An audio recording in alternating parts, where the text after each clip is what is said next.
For 7 long years, I lived believing I'd killed my baby with my own defective genes. 7 years of guilt, of whispered blame, of waking every morning with that same crushing thought. My son died because of me. But everything I thought I knew about that terrible day was a lie. And the truth, when it finally came, was far worse than anything I'd ever imagined. My name is Bethany Hartwell. 7 years ago, I was a wife, a new mother, and the happiest I'd ever been.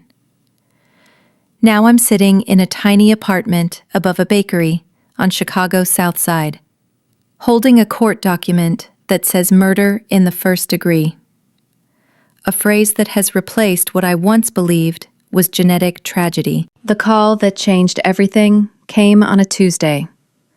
I remember because I was working the morning shift at the small independent bookstore where I'd been quietly rebuilding my life.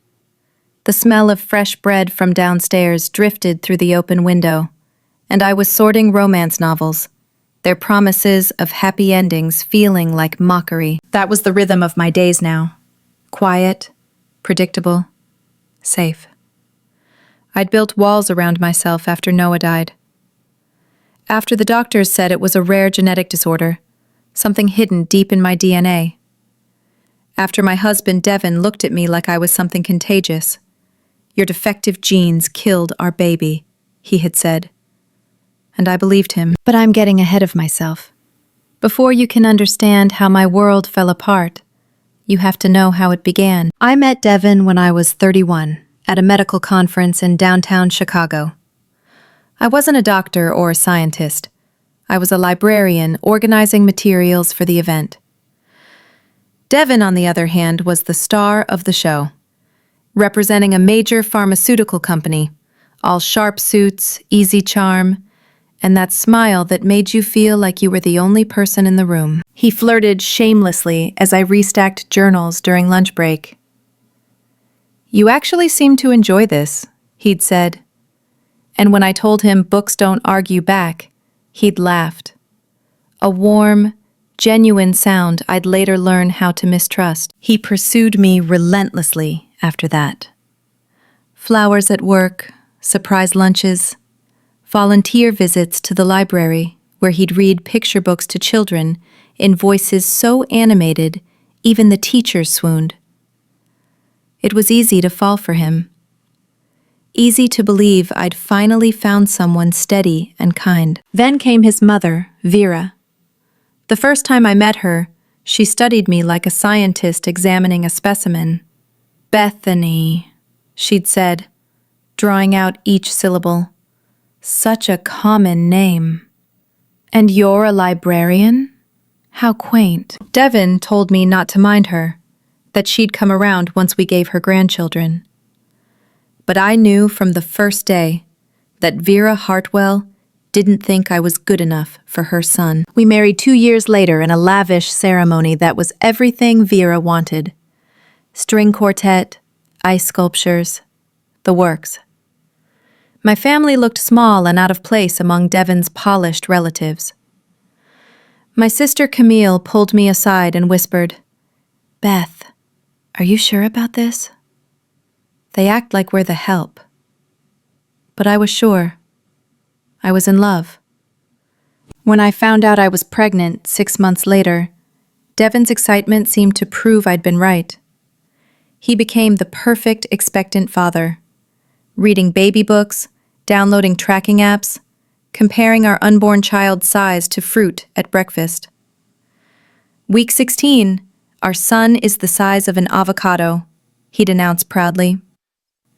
I'd laugh and remind him it could be a daughter, but he'd always say, "Hartwell men have sons. It's practically genetic destiny." That word, genetic, would haunt me later. Vera insisted on genetic testing early in the pregnancy. "Just to be safe," she'd said, her tone implying, "With your family history, we can't be too careful." My parents had both been adopted, closed adoptions from decades ago. We knew nothing about our ancestry. I never thought that mattered. Until Vera made it sound like a ticking time bomb. When Noah was born 3 weeks early, tiny but perfect, none of that mattered anymore. Devin cried when the doctor placed our son on my chest. "He's perfect," he whispered. "Look what we made, Beth." For 11 beautiful days, our world revolved around that little boy. Devin came home early from work to hold him. Vera visited once, cradled Noah like a porcelain doll, and for a brief moment even she seemed softened. She called him my little prince. Then came day 12. Noah wouldn't eat. His skin flushed with fever.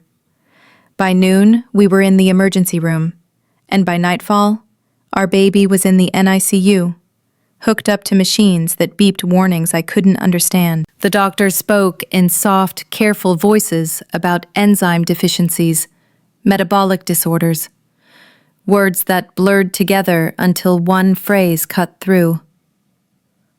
Genetic mutation.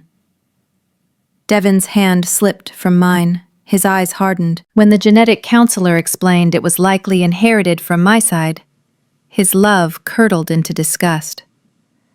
"Your defective genes killed our son," he whispered, and walked away. Noah died 2 days later. At the funeral, Devin delivered a eulogy about dreams destroyed and never once looked at me.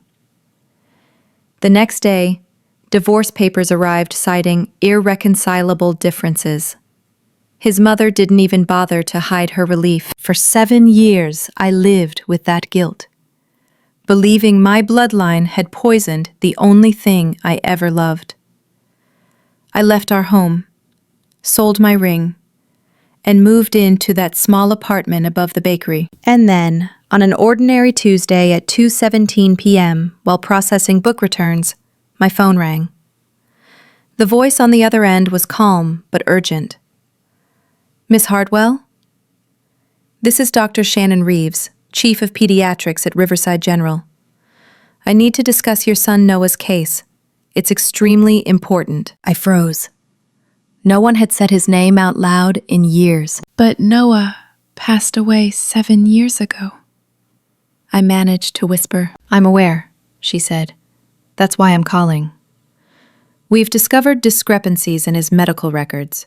Can you come to the hospital today?" Discrepancies.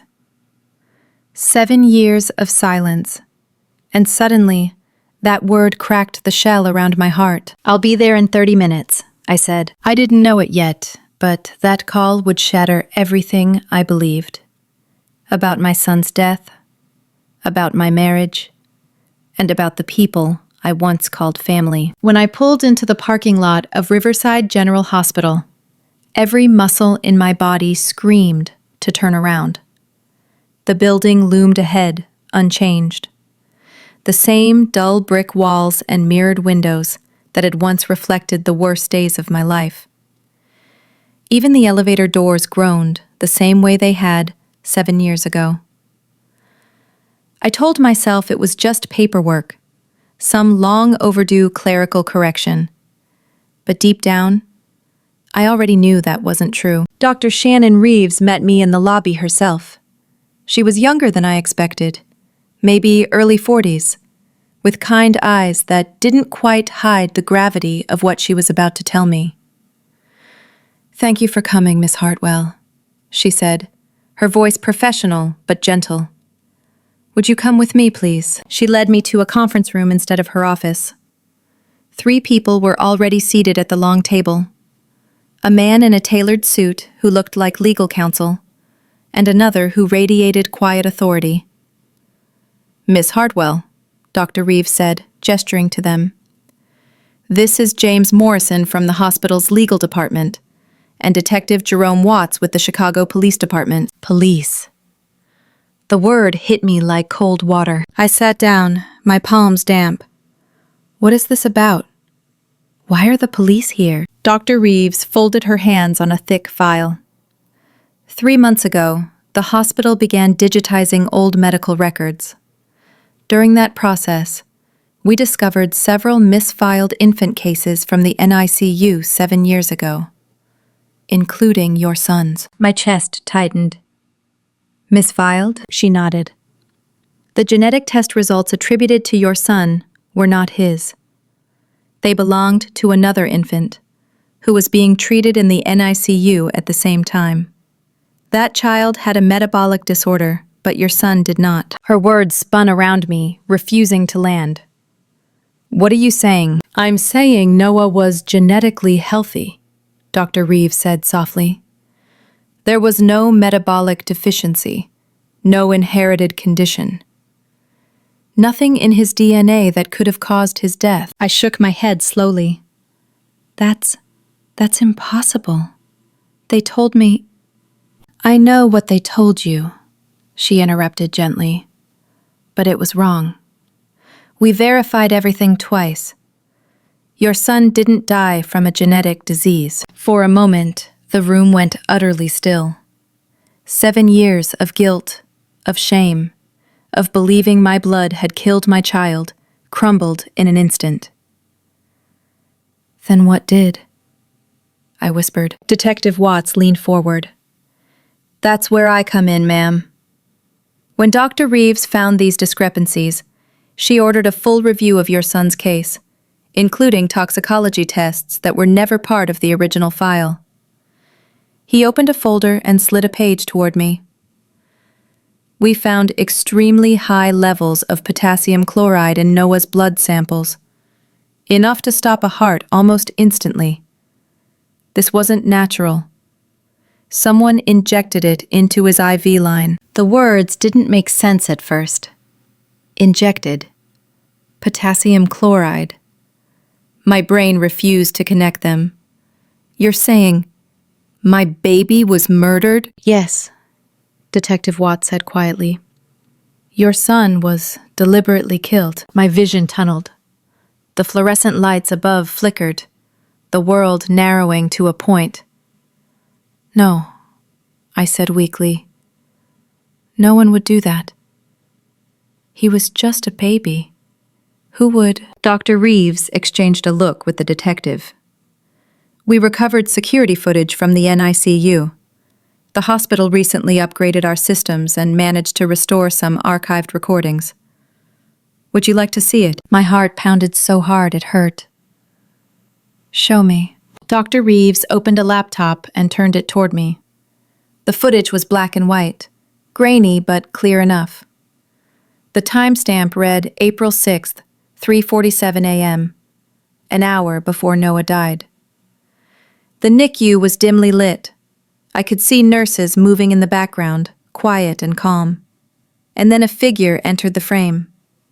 Someone in hospital scrubs, moving with purpose, heading directly to Noah's incubator. The person looked around, checked over their shoulder, and then, for just one terrible, frozen second, looked up at the camera.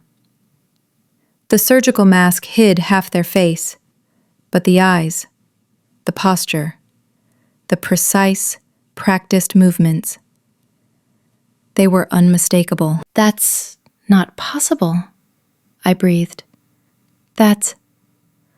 My throat closed around the name. It's Vera Caldwell, Detective Watts said, finishing for me. Devon's mother.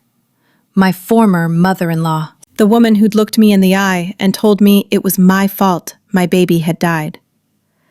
The woman who'd organized his funeral, who'd hugged me with cold sympathy while whispering, "You should have known better." Why? I whispered. My voice cracked on the word. Why would she do that? Dr. Reeves slid another document across the table. Devon's genetic report. We believe she discovered something about her son before Noah was born. Devon was tested for Huntington's disease 3 months prior to your delivery. The results showed he was a carrier. Huntington's is a dominant gene, meaning any child he fathered had a 50% chance of inheriting it. My stomach turned to ice. Mrs. Caldwell accessed his medical records illegally, Detective Watts continued. She knew her son's child might carry the gene. We think she decided that was unacceptable. Rather than let the world know her perfect family was genetically flawed, she decided to eliminate the problem and shift the blame to you. It was like the air had been sucked from the room. You're saying she killed Noah to protect their reputation? Yes, and we have evidence of financial motive as well. The detective handed me another paper. A life insurance policy taken out on Noah 2 days after his birth. $500,000. The payout was contingent on the child's death being due to a genetic condition. Devin was the sole beneficiary. I stared at the page, the numbers blurring. $500,000. Enough to start the company that had made him rich, the one I'd read about in magazines, the one his new wife bragged about online. I pressed my trembling hands against my face. He knew, I whispered. He had to have known. We're still investigating his involvement, Detective Watts said carefully. But we have enough evidence to charge Vera Caldwell with first-degree murder. If you're willing, we'd like your permission to proceed with the arrest. 7 years of therapy, of shame, of silence, condensed into that single moment. I thought of the nights I'd cried myself to sleep, the strangers who'd looked at me with pity, the family who'd avoided mentioning Noah's name because it hurt too much. Yes, I said finally, my voice clear and steady. Arrest them both. That night, I sat alone in my apartment, staring at Noah's photograph. His tiny hand curled beside his cheek, his dark hair soft as down. For 7 years, I'd whispered, "I'm sorry," to that photo. But for the first time, I wasn't sorry anymore. I was angry, and I was ready to fight for my son's truth. Detective Watts worked fast. Within 24 hours, he had a plan in place. 2 coordinated arrests scheduled for Tuesday evening. Vera Caldwell would be taken into custody during her book club at the Lake Forest Country Club, the same place where she'd once raised a champagne glass and toasted to the future of the Hartwell legacy. Devin would be arrested at his company's downtown headquarters during a board meeting. It was poetic, almost surgical, public enough to make a statement, controlled enough to keep anyone from slipping away. I waited at the precinct that night, sitting in a small observation room with a styrofoam cup of coffee that had long gone cold. Dr. Reeves stayed beside me, quiet but present, as the clock ticked towards 6 p.m. The walls felt close, the hum of fluorescent lights too loud. I kept telling myself this was real, that justice was finally coming. But part of me still couldn't believe it. After 7 years of silence, the truth was moving fast, faster than my heart could keep up. At 6:12 p.m., Detective Watts came in, phone pressed to his ear. "Caldwell's in custody," he said, his tone even. Then, after a pause, "Hartwell, too." No resistance from either of them. My chest rose, then fell. "So that's it?" I asked. "She's really been arrested?" He nodded. "We'll be processing them here shortly. I need you to identify some items when they arrive. Journals, digital records, things from the house." My stomach knotted. Journals? He opened an evidence box on the table. Inside were several leather-bound notebooks, each with Vera's elegant handwriting embossed in gold on the cover. I'd seen those books before, stacked neatly on the built-in shelves of her sitting room, next to family albums and framed photographs of Devin's ancestors. She kept records, Watts explained. Notes, research, and something that looks a lot like planning. I'll read you a few entries. He flipped open the first one. March 10th. Devin's results confirmed. Huntington's marker present. 50% chance for offspring. This cannot be the Hartwell legacy. Alternative solutions must be considered. He turned the page. March 15th. Bethany's family background provides perfect cover. Closed adoptions, no traceable genetics. If tragedy occurs, blame will fall on her side. My vision blurred as tears filled my eyes. I gripped the edge of the table until my knuckles went white. March 20th. Devin must never know. His confidence depends on ignorance. If he learns he's genetically compromised, it will destroy him. For the good of the family, it's better he never knows. I covered my mouth, a broken sound escaping before I could stop it. She wrote all this down? Watts nodded grimly. She documented everything. From the research she did on potassium chloride, to the dosage, to the timing. She even described your exhaustion in the NICU, how you'd fall asleep in the chair by his incubator. The image hit me like a punch. Me, slumped in that vinyl chair, half asleep, clutching Noah's tiny blanket, while she stood over him with a syringe. My hands trembled. She planned it for weeks, I whispered. She rehearsed it, Watt said softly. And according to her notes, she believed it was the right thing to do. She called it a mercy. A sharp knock on the door made both of us look up. Another officer stepped in. They're here. Through the glass partition, I saw Vera first. Her silver hair was perfectly styled, her posture immaculate, even in handcuffs. She looked like she was arriving at a dinner party, not a police station. When her eyes met mine, there wasn't an ounce of fear, just calm, calculated disdain. The same expression she'd worn the first time she met me. Devin arrived soon after, his suit jacket rumpled, his face pale. He tried to lunge toward me before the officers restrained him. "Bethany," he shouted, "tell them this is a mistake." My mother would never. His voice cracked mid-sentence. I just stared at him, too stunned to respond. They separated them into 2 interrogation rooms. Through a one-way mirror, I watched Vera sit across from Detective Watts and her attorney. She folded her hands neatly on the table, pearls gleaming under the fluorescent light. "Mrs. Caldwell," Watts began, "we have video footage of you entering the NICU at 3:47 a.m. on April 6th, 7 years ago. We have evidence you accessed potassium chloride using your volunteer credentials, and we have these journals. Do you want to explain?" Vera adjusted her pearls. Her voice was steady, precise. My grandson was suffering. The condition he inherited from his mother's side was killing him. I did what needed to be done.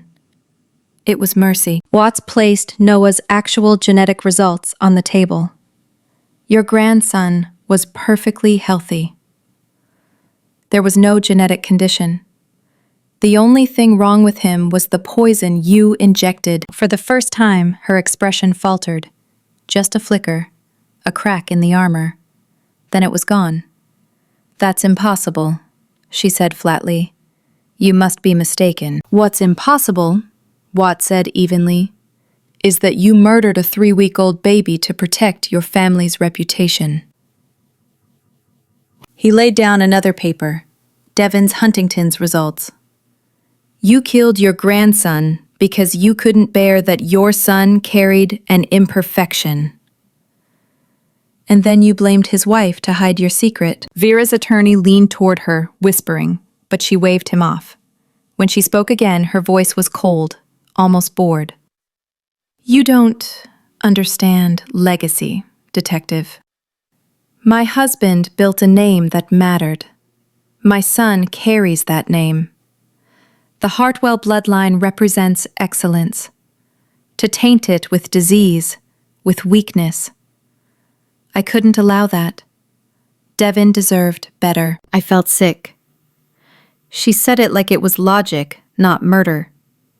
Like killing Noah had been an act of duty. Through the glass, I whispered, "You destroyed everything." In the next room, Devin's interrogation was chaos. He denied everything, pounding his fist against the table. "I didn't know," he kept saying. "I thought she was helping. She said the insurance was for Noah's medical bills. Watts leaned forward. You took $500,000 and built a company with it. You told everyone your wife's defective genes killed your son.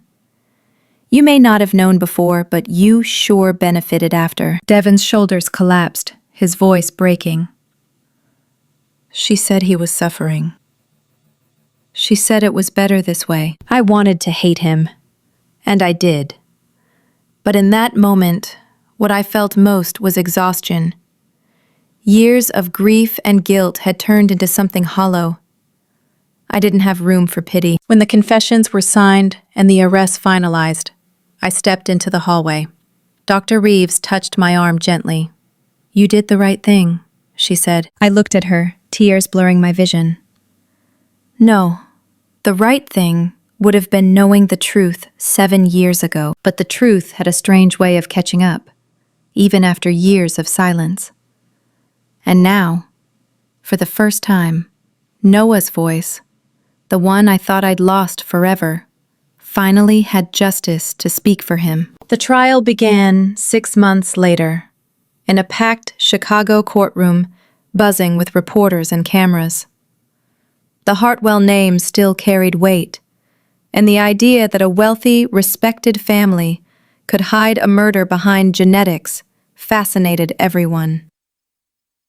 I sat at the prosecution's table, my hands folded tightly in my lap, while the woman who'd once scolded me for not using linen napkins sat a few feet away in an orange prison jumpsuit. Vera Caldwell looked smaller now, shrunken somehow, but her eyes were the same, cold, dismissive, proud.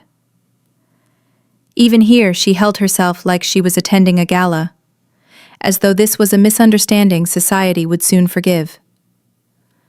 Devin sat behind the defense table, gaunt and pale, his suit hanging loose on his frame. He avoided my eyes, though I could feel the weight of his regret pressing the air between us. The prosecution didn't need theatrics. The evidence spoke for itself. The journals, the footage, the stolen medical files, and the insurance policy that linked everything together. They painted a picture of obsession, control, and a family so desperate to appear perfect, they'd sacrificed an innocent child. When it was my turn to testify, I walked to the stand with trembling knees. The courtroom blurred for a second, the faces of strangers merging into one indistinct haze. The judge asked me to raise my hand, to swear to tell the truth. For 7 years, I'd lived beneath a lie. I wasn't about to falter now. I told them everything. The way Vera had studied me like a flaw in the family portrait. The way Devin's love had curdled the moment the doctor said genetic disorder. The years of silence, the therapy sessions, the guilt that lived in my bones. And finally, the phone call from Dr. Reeves, the one that had pulled me from the grave I'd buried myself in. As I spoke, I could feel something shifting. Not just in the room, but in me. I wasn't the broken woman I'd been when this began. I was Noah's mother, and I was telling his truth. When the prosecutor showed the footage, a collective murmur rippled through the audience. Vera's image filled the screen, the night she crept into the NICU, syringe in hand. Her movements were steady, deliberate. Even now, I could see the precision that came from years of nursing. But what froze me wasn't her hands. It was her face. The calm, calculated expression of a woman who believed she was doing something necessary. I closed my eyes, the sound of her heels echoing in my memory. I'd been sleeping in that room when she did it, just a few feet away. When it was the defense's turn, Vera didn't deny what she'd done. She only reframed it.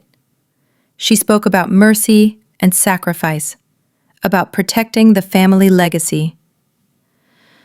My grandson was doomed by his mother's bloodline, she said, her voice crisp and unwavering. He was suffering. I ended that suffering. The courtroom went silent. Then the prosecutor asked, "Mrs. Caldwell, if your grandson was suffering, why did you take out an insurance policy on him 2 days after his birth?" That was the moment her composure cracked. Her jaw tightened. She didn't answer. Devin took the stand next, and I almost couldn't look at him. He testified that he hadn't known his mother's plan, that she'd hidden everything from him. But the prosecution showed the emails he'd sent days after Noah's death, arranging the transfer of the insurance payout, discussing how to manage the narrative of my supposed genetic fault. He broke down mid-testimony, crying that he'd been manipulated, that he'd lost his son and his integrity in the same breath. But his tears didn't move me. He'd left me to rot under that guilt for 7 years, building a new life on the ashes of mine. After 3 weeks, the jury returned their verdict. Guilty. First-degree murder for Vera Caldwell. Conspiracy and insurance fraud for Devin Hartwell. The judge sentenced Vera to life without parole. She was 71. Devin got 25 years. The courtroom buzzed as reporters rushed to relay the verdict. But all I could hear was the faint echo of Noah's cry in my memory. That tiny, perfect sound that had once filled our home. When the judge asked if I wanted to make a statement, I stood. My voice trembled at first, but I spoke through it. For 7 years, I believed I killed my son, I said. I lost my home, my family, my will to live. All because I trusted the wrong people and doubted my own heart. My mother-in-law didn't just murder Noah. She murdered my peace, my hope, my identity as a mother. But she didn't destroy the truth. It found me, and it will outlive her. I turned toward Vera. You thought legacy was built on bloodlines, but Noah's legacy will be built on love. And that's something you'll never understand. Vera didn't look at me. She stared straight ahead, unmoved, as the bailiff led her away. Devin wept openly, his hands covering his face. After the sentencing, I stepped out into the sunlight. Real sunlight, not filtered through glass. My sister Camille was waiting, tears streaking her face as she threw her arms around me. My mother stood behind her, whispering, "He's free now, Bethany. So are you." That night, the news played endless coverage of the case. Reporters called it the Hartwell tragedy. Commentators debated privilege, perfection, and moral decay. But none of that mattered. What mattered was that my son's story had finally been told truthfully. The hospital settled a civil lawsuit for $3 million, payment for their negligence, their lost records, their silence. I used a third to start the Noah Hartwell Foundation, an organization that offered free genetic counseling and emotional support for families with real hereditary disorders. Another third went to the Innocence Project. And the rest? I used to buy a small brick house in Oak Park, with a garden full of roses. Every spring they bloomed around Noah's birthday. I returned to working with children, this time as a grief counselor for parents who'd lost infants. It wasn't easy. Sometimes when a mother cried in front of me, I'd feel the old ache rise again. But I'd learned something important. Healing doesn't come from pretending the pain never existed. It comes from facing it, naming it, and telling the truth, even when it breaks you first. Months later, I received a letter from Devin in prison. He wrote pages of apologies, confessions, regrets. He'd been officially diagnosed with Huntington's, and for the first time in his life, he was terrified of his own bloodline. He asked for forgiveness. I never responded. Some things don't deserve words, but I did meet his twin sons once, the children he'd had with his second wife before the arrest. Melissa, his ex-wife now, brought them to see me. They deserve to know their brother's story, she said quietly. We sat in my garden while the boys played in the grass. They didn't understand much yet, but one day they would.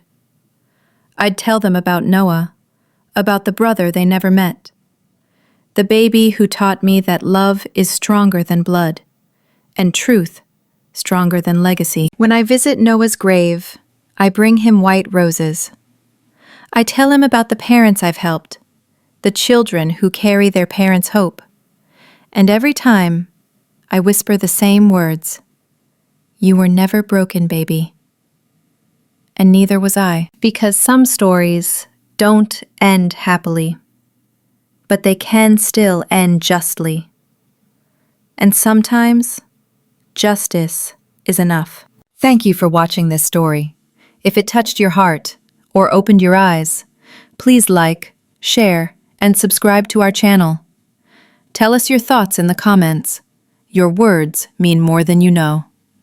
And remember, truth, no matter how painful, is always worth fighting for.